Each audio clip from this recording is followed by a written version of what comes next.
Okay, so can we just start by you introducing yourself a bit, so your name and how long you've been dancing for? Okay, so my name's Lawrence. I started doing tango about a year before lockdown, so I guess actually I've been doing tango for about 2 years plus online stuff.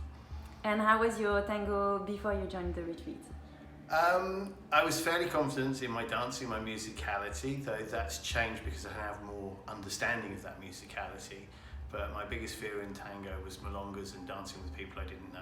I got so used to during lockdown and post-lockdown that sticking with one person that it was quite scary to dance with other people. And did you have any apprehensions about joining the retreat? Not for the retreat because I'd been to the retreat in Paris, so I felt very home. Probably the retreat in Paris because I came with somebody else. That gave me the confidence. I don't know if I'd been brave enough to come and do it by myself, and I think that's incredibly brave. But if you can have that bravery, incredibly worthwhile. Both of them, technically I developed and had better understanding of technique from Paris, and now a much better understanding of context of steps within dances and types of dances, but also, as I said, the liberation.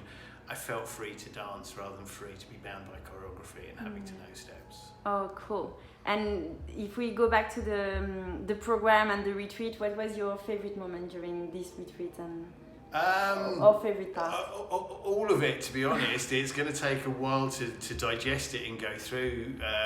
Thankfully, we've got those workbooks so I can sit back and actually reflect on what we've been doing, because I'm going to go, oh yeah, I remember that bit. I think the context of the different types of dance really helps. Yeah. That there's a timeline in developing steps, and certain steps don't belong in certain dances because they don't belong at the same time and same era. As the music develops, steps develop to fill that music. So that context is really important, and I don't think I'd really covered that before. And just also thinking about music and my partner and that connection and that listening to the music, that dictates movement. You don't have to worry about the steps come out of the movement rather than the steps creating the movement.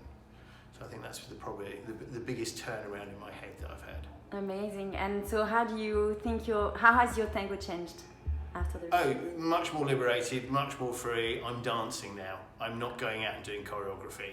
I'm not trying to remember what did we do 3 weeks ago because that's the only way to do it. It actually gave me the freedom to mix little elements of steps because that seemed to flow into that bit, and it doesn't have to always have the same beginning to it. You know, I can do a little rouleau from nowhere. It doesn't have to be out of an choreography or something as I've learned it. So much freer and enjoying dance. And actually I was dancing yesterday more like I dance in my kitchen. That's amazing.